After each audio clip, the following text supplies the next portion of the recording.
Boa tarde, tutores. Estou aqui hoje para estar conversando um pouquinho com vocês sobre a disciplina Infância, Adolescência e Educação Física. Sou a professora Débora Gomes e a disciplina, né, está dividida em 7 unidades. Eu vou trazer para vocês, na verdade, alguns pontos que são bem fundamentais em relação aos conceitos chaves de cada unidade e caso, né, seja necessário, em outro momento, nós podemos ir conversando pelas outras ferramentas que temos. Essa disciplina, então, como o nome diz, Infância, Adolescência e Educação Física, ela busca estar articulando esse pensar sobre a infância e, consequentemente, sobre a criança, sobre a adolescência e, consequentemente, sobre o adolescente, para que nós possamos, né, organizar uma educação física que realmente venha ao encontro das necessidades e do processo de desenvolvimento desse grupo, né, etário que nós atuamos na escola. A unidade 1, então, ela é intitulada Desenvolvimento da Criança e do Adolescente, e eu inicio, então, a disciplina com os conceitos que geralmente nós temos mais acesso, sejam os conceitos do ponto de vista da legislação, então, o que a legislação categoriza como criança, o que categoriza como adolescente. E também do ponto de vista mais dos estudos biológicos, né? Quais são as classificações, quais são as possibilidades de organização do processo a partir da divisão primeira infância, segunda infância, criança, adolescente, jovem e adulto. Então, o que é bem importante? É bem importante, primeiro, entender que existe, né, uma classificação da legislação e que na escola, por exemplo, algumas situações, quando acontecem, precisam ser organizadas, elas são encaminhadas a partir do que a legislação prevê. Até 11 anos, 11 meses e 30 dias é criança, então tem um tipo de encaminhamento. A partir de 12 anos completo é adolescente, tem outro tipo de encaminhamento. Isso quando eu estou me referindo a situações que precisam de um encaminhamento do ponto de vista legal. Mas do ponto de vista, né, da organização da escola, a gente geralmente associa a criança até os 10 anos, que são os anos iniciais do ensino fundamental, e a partir dos 11 anos ali, que eles já vão para os anos finais do ensino médio, alguns começam a chamar de pré-adolescentes, adolescentes, enfim, né, tem várias nomenclaturas. O importante é a gente conseguir perceber algumas características que são peculiares e que vão marcar essa distinção. A principal delas é que a criança ainda está em processo de desenvolvimento, ela não é autônoma, então ela é muito dependente do professor, embora o adolescente também tenha essa dependência ainda do professor, porque também está em processo de desenvolvimento, a criança em si, né, a questão da autonomia dela ainda está se construindo, e o professor tem que estar muito atento a isso. De maneira geral, esses conceitos vão ser apresentados a partir do professor Galahu, do professor Osmund, também a partir do Estatuto da Criança e do Adolescente aqui do Brasil e do Estatuto da Juventude, lá nos materiais que eu disponibilizei na unidade, e vocês podem, então, né, aprofundar cada conceito, cada classificação. Tem duas premissas importantes que eles precisam entender nessa unidade. Qual é a diferença de crescimento e desenvolvimento? Então, entender que o crescimento é algo do ponto de vista quantitativo, é algo biológico, é algo expresso, na verdade, pelos elementos, né, que nós chamamos de aumento de célula, aumento do tamanho do corpo, nós costumamos dizer aumento em estatura e em peso. Então, é o crescimento, o processo de crescimento que todo ser humano vai passar, caso não tenha, não possua nenhuma deficiência.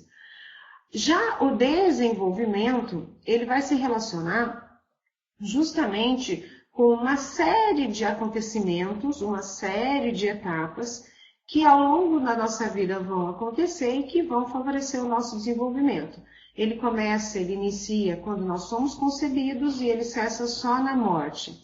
E o fundamental é compreender nessa unidade, e a questão que eu quero que vocês fiquem atentos, que eu propus nessa unidade, é que eles compreendam que o desenvolvimento ele depende de 3 fatores. Um fator é o biológico, e apenas um deles, sobre o qual a gente não tem influência.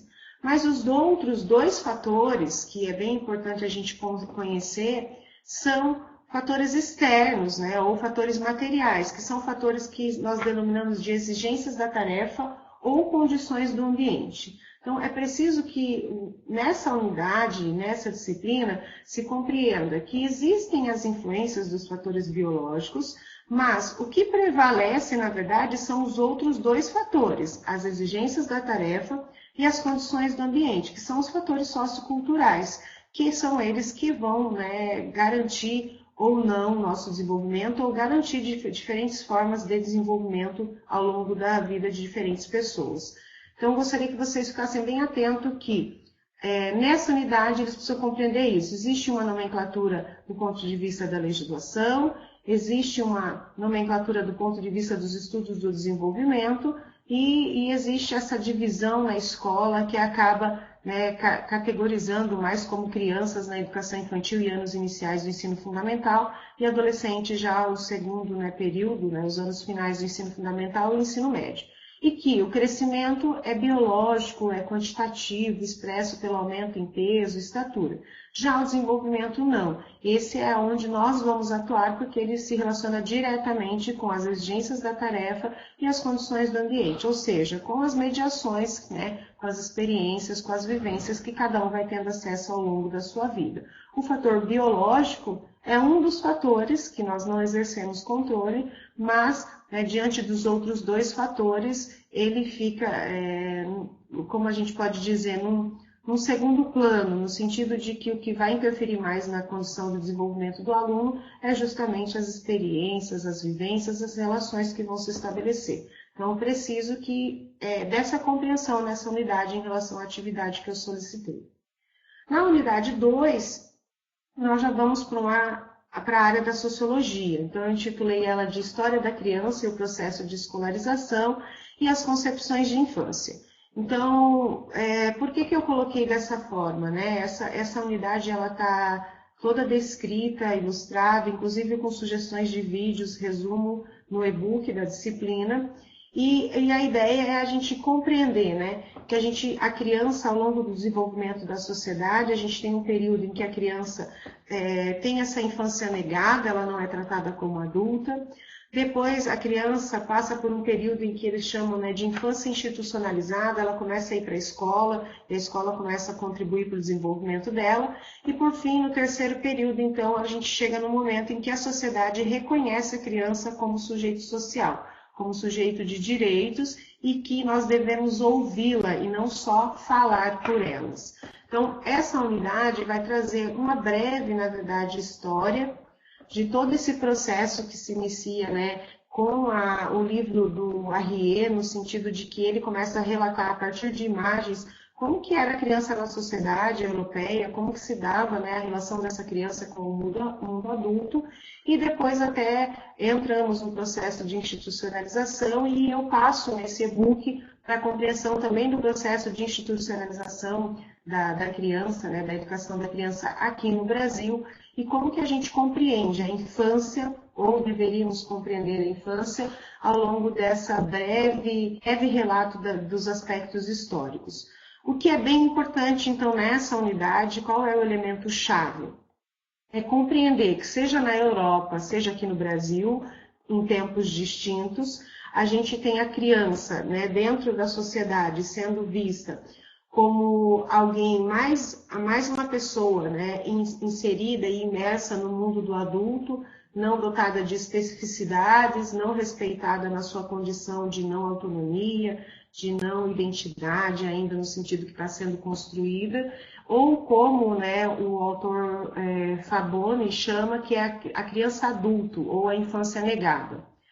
Depois a gente então vai para esse período, né, em que a gente chama ela de criança filho-aluno ou infância institucionalizada, que começa a se mudar a organização das famílias, a criança começa a ser reconhecida dentro da família, mas ela acaba sendo, né, principalmente nas famílias com grandes poderes aquisitivos, distinto das famílias que não tinham, essa criança vai ser muitas vezes até internada em algumas escolas ou passa a frequentar as escolas como um meio de educação das mesmas. diferente das outras crianças, das outras camadas sociais, as mais pobres, que continuam inseridas no mundo do adulto, trabalhando, lutando pela sua sobrevivência. E o terceiro período, então, que é o período da criança sujeito social, sujeito de direitos, e que a gente vai, então, descobrir que a criança é sujeito de socialização, ela sabe falar por ela, apesar dela não ter toda a sua autonomia, apesar dela estar construindo a sua identidade, mas ela sabe se manifestar, ela tem a sua opinião, ela sabe enxergar o mundo apenas sobre a visão, né, que ela tem, não a nossa visão, a visão que é dada pelas experiências e pelas vivências que ela tem. Isso é bem importante nessa unidade para a gente entender dois elementos centrais. Essa visão de criança adulto e criança sujeito social, em que, apesar de ser relatado que isso começa lá no século XIII, XIV e vai avançando dependendo do local, a gente tem que compreender que até hoje muitos pais, muitas famílias e muitas escolas ainda estão tratando essa criança como adulto, como um mini adulto. Essa criança ainda está tendo a sua infância negada. Então, como se organiza a escola, como se organiza as atividades, é o que determina como a gente enxerga essa criança no meio social. Então, nós podemos ter aulas de educação física que visem preparar essa criança aí de alguma forma para o futuro dela e acaba tratando ela como um mini adulto, reproduzindo atividades, sequência de exercícios, repetições, muito característica do vida adulto. E a gente também vai ter algumas escolas que justamente vão respeitar essa condição da criança e que vão se organizar por meio da educação física e das demais disciplinas, compreendendo que ela é um sujeito de direitos, que ela é um sujeito social, que ela tem uma história de vida e que ela, tem todas as suas ações dotadas de sentido e significado a partir do meio que ela está inserida. E nós, professores, vamos ter que respeitar isso e dar acesso a ela a outras possibilidades de compreensão ou de viver. Talvez não tenha ou tenha no cotidiano, mas sobre outras perspectivas. Esse é o ponto-chave, então, compreender. A atividade dessa unidade é justamente isso. Quais são as principais identidades atribuídas ao longo da história da sociedade para a criança?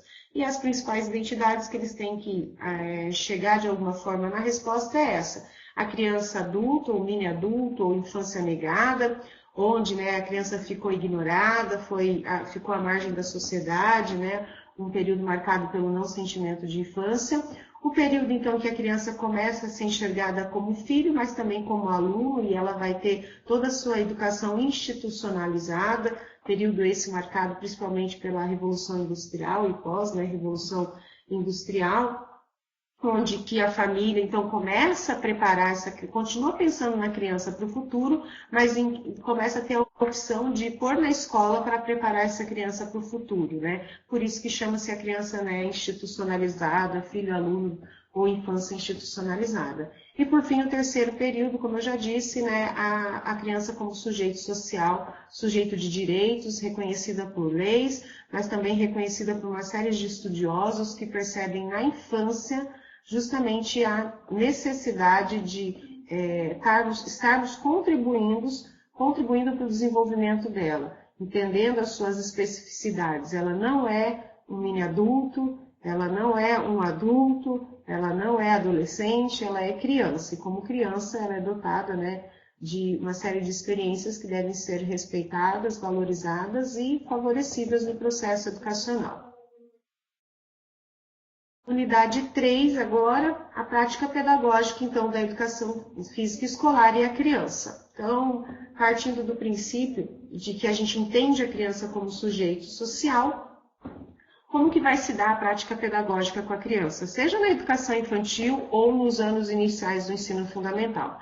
Primeiro, a gente vai ter tanto nos documentos oficiais orientadores, e isso está marcado bem na unidade que eu trouxe, então, os documentos oficiais orientadores, quanto também nos estudos de distintas áreas, seja da psicologia, da sociologia, ou mesmo os estudos desenvolvimentistas, eles vão trazer o brincar como justamente um meio, né, privilegiado para que a criança possa interagir com outras crianças, interagir com os adultos e possa também, né, acessar os distintos conhecimentos.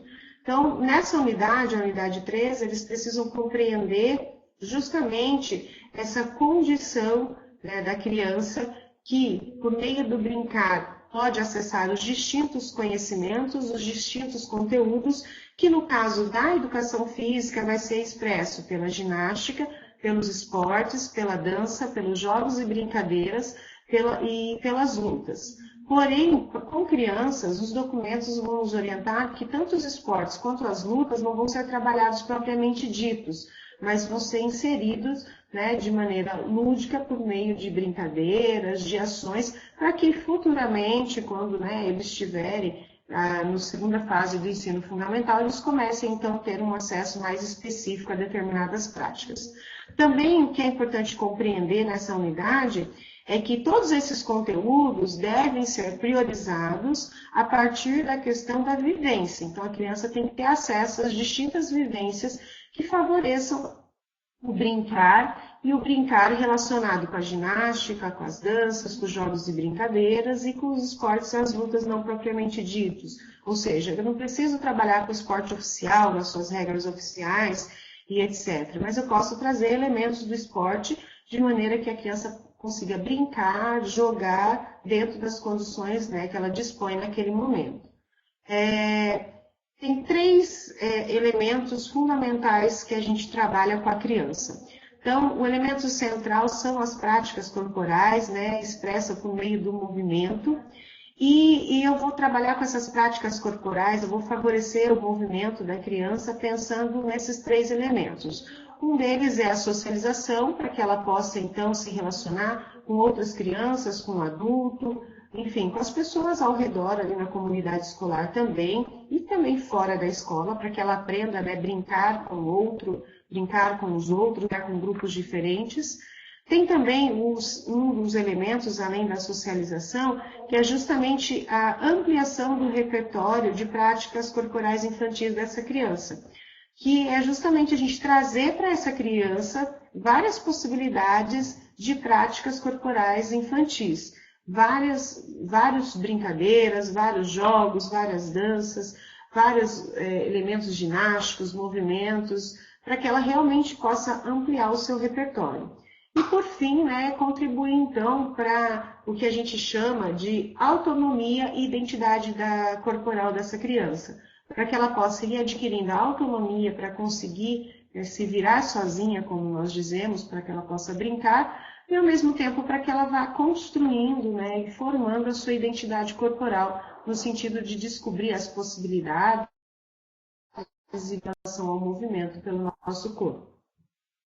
Essa unidade, eu coloquei uma atividade, na verdade, para que a gente pense, então, bom, os conteúdos quais são da educação física para a criança? Jogos e brincadeiras, dança, ginástica, esportes e lutas não propriamente ditos.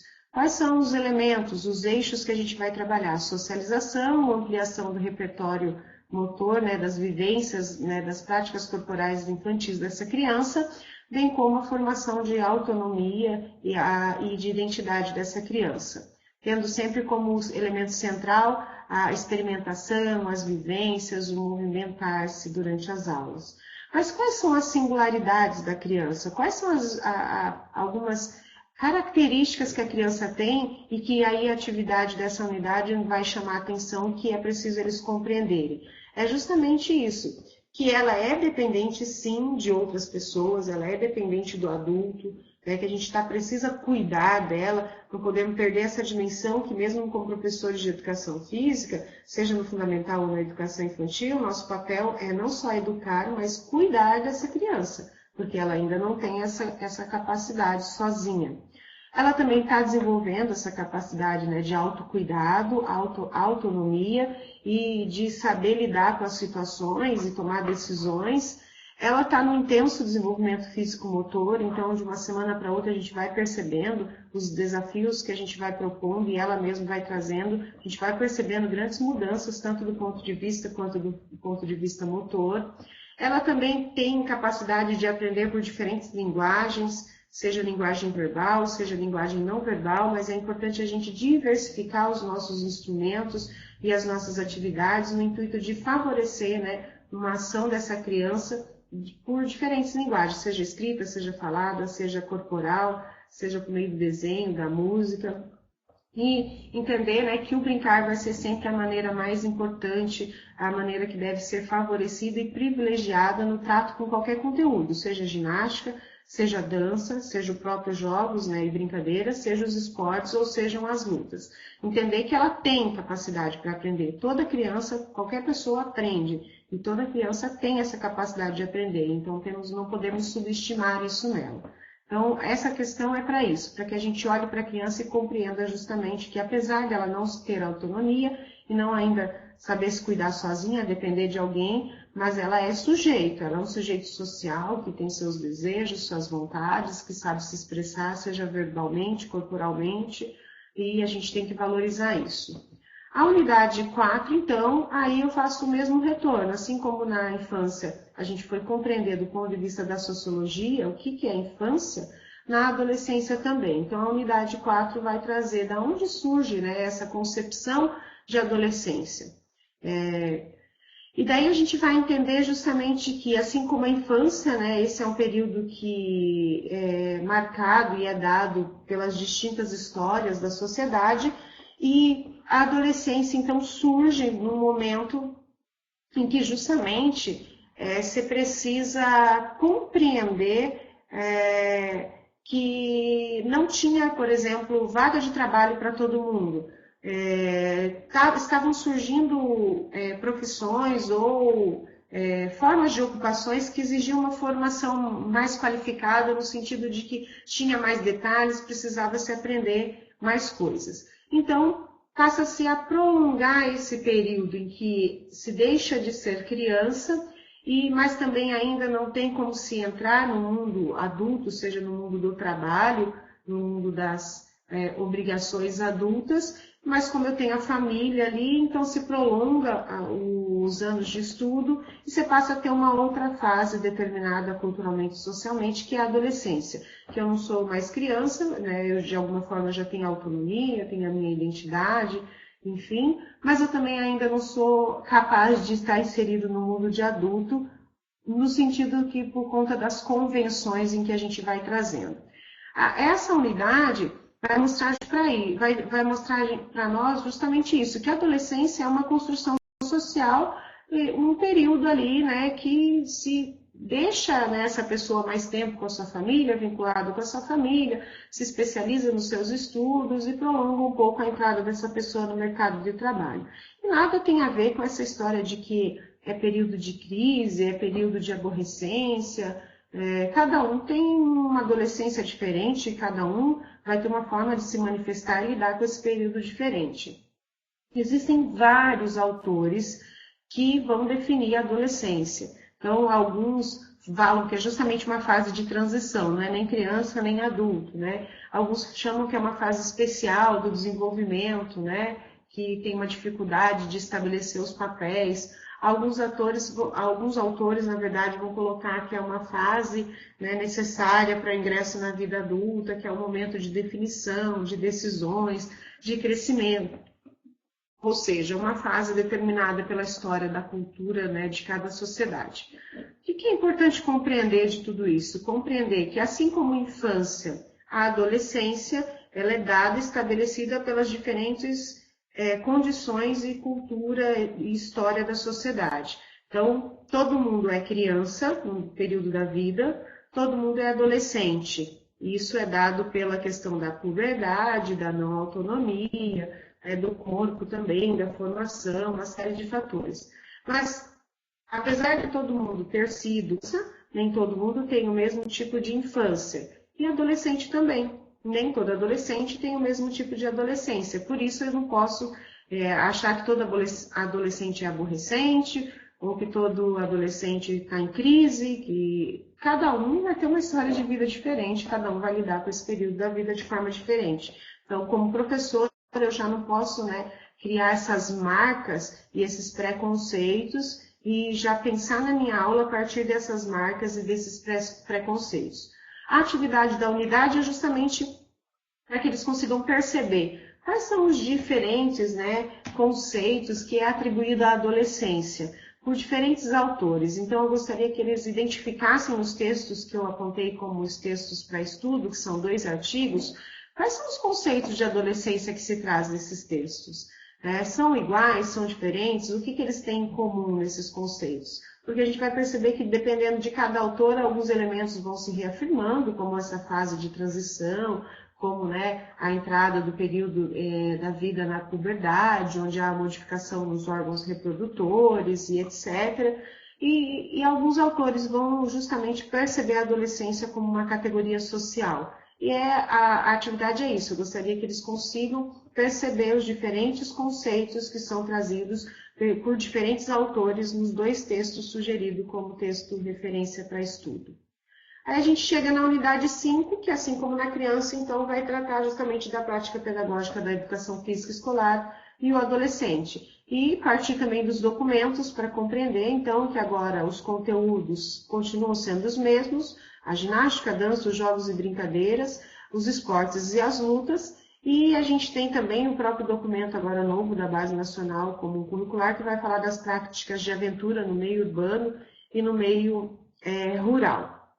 E daí a gente vai trazer justamente uma discussão do trabalho desses conteúdos da educação física a partir da ideia dos elementos articuladores. Então, é importante que os acadêmicos percebam nessa unidade que, para além de eu trabalhar com cada um desse conteúdo, que tem seus conteúdos específicos, então, se eu for trabalhar, por exemplo, com a dança, então, existem distintas danças, dança de salão, dança de rua, dança de academia, dança popular. Se eu for trabalhar com ginástica, existe ginástica de condicionamento, ginástica de demonstração, ginástica de consciência corporal. Se eu for trabalhar com os esportes, existem esportes coletivos, esportes individuais, esportes de invasão, esportes de rede, esportes de raquete, de taco. Se eu for trabalhar com lutas, né, a diferença de lutas e artes marciais. Então, tem toda a especificidade de cada conteúdo que é preciso estudar e aprofundar, mas também tem os elementos articuladores que nós falamos que é fundamental,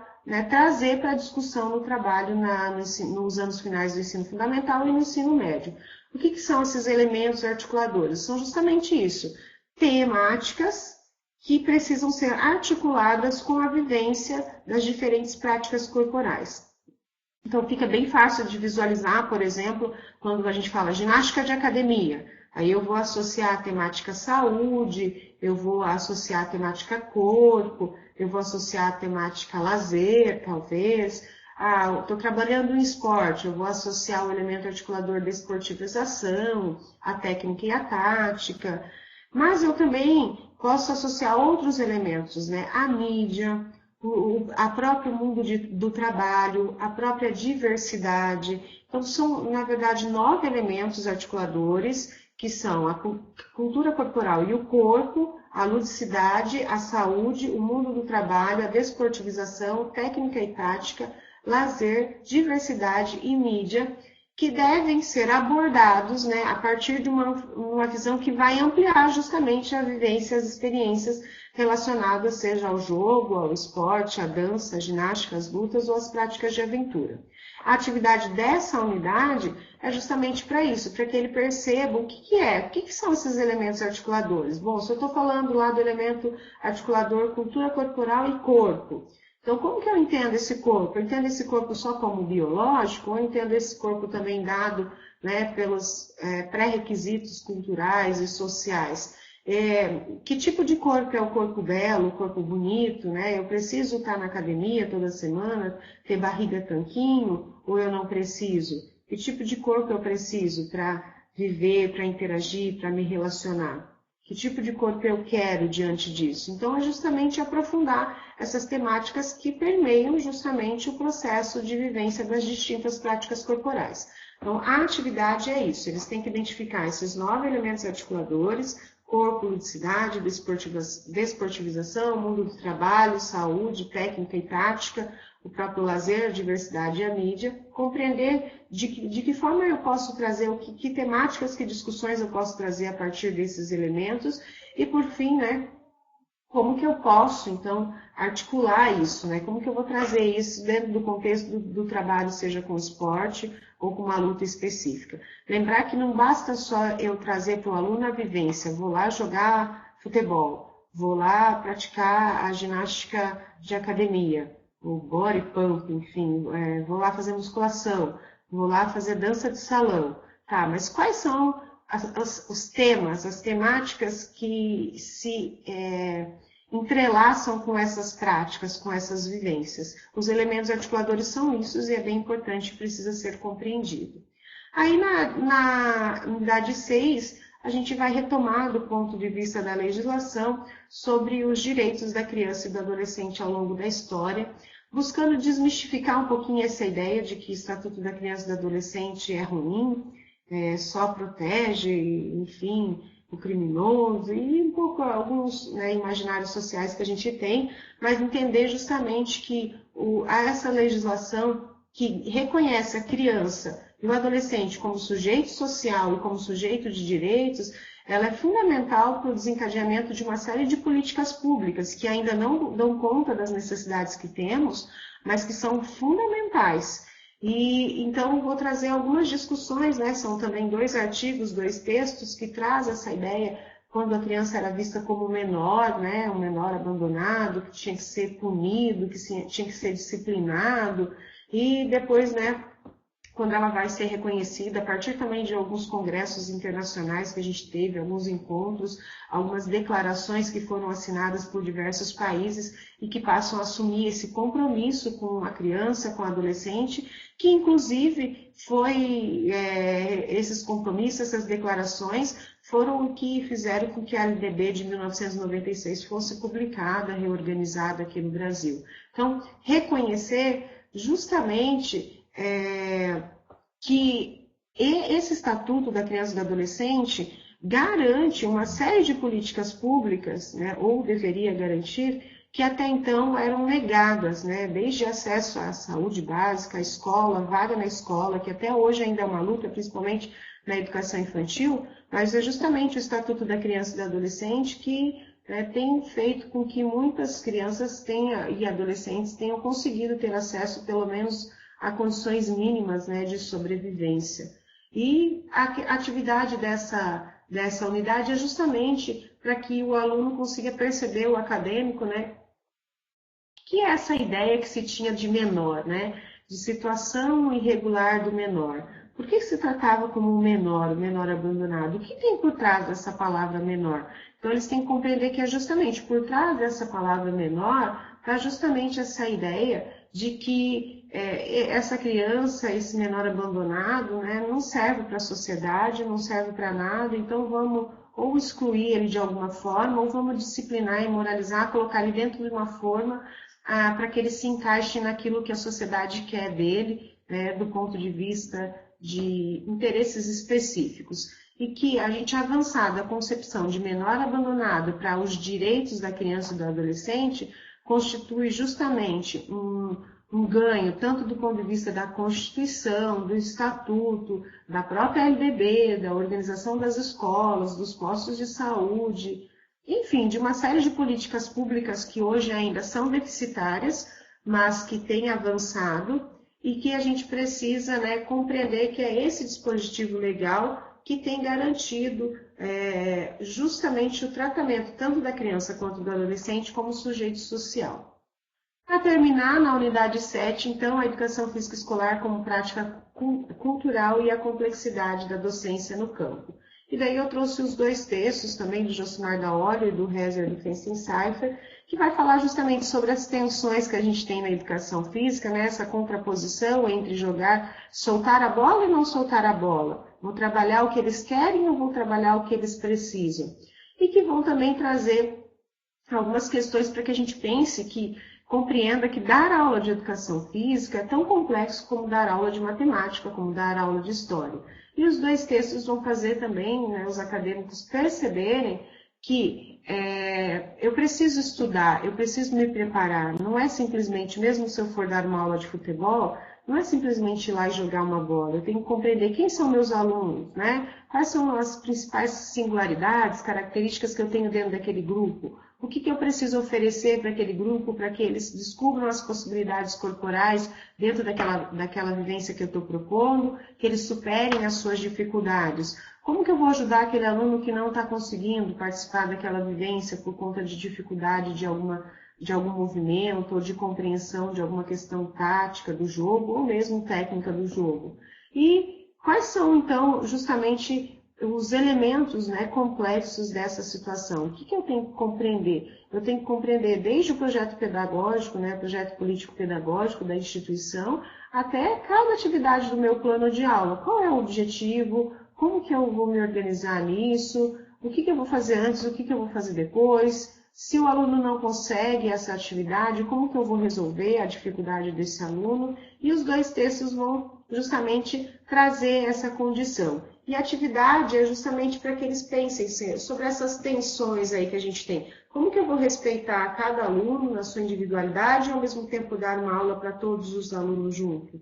Como que eu vou lidar com essa história, né, que foi construída de que a educação física é só um momento de lazer, de compensar os momentos duros das outras disciplinas e justamente contrapondo com isso que ela também é uma disciplina, um espaço de ensino-aprendizagem. Então, como que eu vou mediar isso, equilibrar isso com os alunos? Os textos trazem, de alguma forma, a discussão nesse sentido.